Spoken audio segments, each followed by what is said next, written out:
Rwanda na Jamhuri ya Kidemokrasia ya Kongo zimetia saini makubaliano ya kihistoria ya amani jijini Washington, Marekani, katika hatua inayosifiwa na baadhi kuwa ni mafanikio ya kidiplomasia, lakini yanayotazamwa na wakosoaji kama ushindi wa kisiasa kwa waasi wa M23 na zawadi kwa wavamizi. Makubaliano yaliyosainiwa na Marekani, Qatar na Umoja wa Afrika yanaelezwa kuwa jaribio la kurejesha amani katika ukanda wa maziwa makuu, hususani mashariki mwa DRC ambako mapigano ya muda mrefu yamesababisha maelfu ya vifo na mamilioni ya watu kukimbia. Waziri wa mambo ya nje wa Marekani Marco Rubio, ambaye alishuhudia hafla hiyo, ameeleza matumaini mapya yanayoletwa na mkataba huo, na mnukuu, "Sasa watu wanaweza kuanza kuota ndoto mpya za maisha bora. Tunatambua changamoto zilizopo, lakini huu ni mwanzo wa mwelekeo mpya," mwisho wa kumnukuu Bwana Rubio.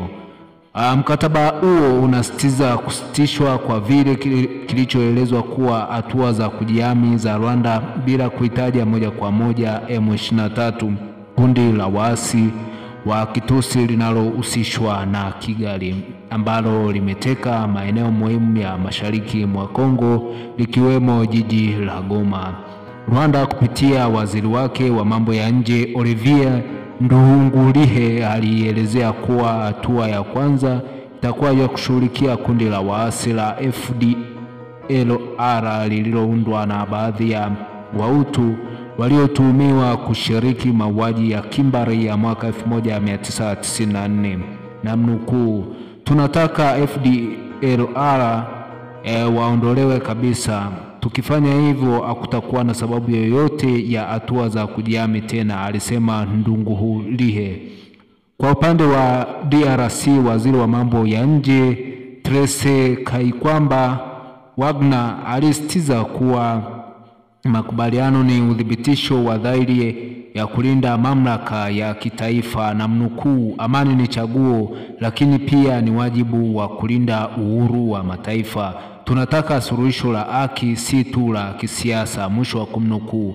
Hata hivyo, si wote waliopokea makubaliano kwa mikono miwili. Wakosoaji wa ndani na nje ya DRC wameeleza hofu kuwa mkataba huu unaifanya Kigali kuonekana mshirika halali wa usalama badala ya mshawishi wa mzozo. Pia kuna maswali kuhusu iwapo makubaliano yatazuia urejeo wa M23 au ni mwanzo wa kuhalalisha ushawishi wao. Mshauri maalum wa rais wa Marekani kuhusu Afrika Masadi Boulos alitangaza kuwa kutaundwa chombo maalum cha pamoja na usalama na utaratibu wa wakimbizi ili kusaidia kurejesha hali ya kawaida. Katika hatua ya kushangaza, rais wa Marekani Donald Trump alijitokeza kupongeza jitihada zake binafsi kuhusu mgogoro huo na kuonesha masikitiko kuwa hajawahi kutunukiwa tuzo ya amani ya Nobel. Katika maelezo yake, Trump alikiri kutofahamu kwa undani historia ya mzozo huo, lakini akarejelea mauaji ya kimbari ya Rwanda kwa mtazamo wa kimakosa, na mnukuu, "Nilichokijua ni tu kwamba walikuwa wanapigana kwa miaka mingi kwa kutumia mapanga," mwisho wa kumnukuu Trump.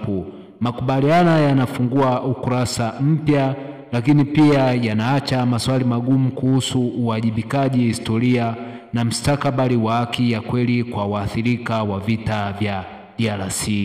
Hii ni taarifa njema kuhusu DRC na Rwanda kusaini makubaliano ya amani.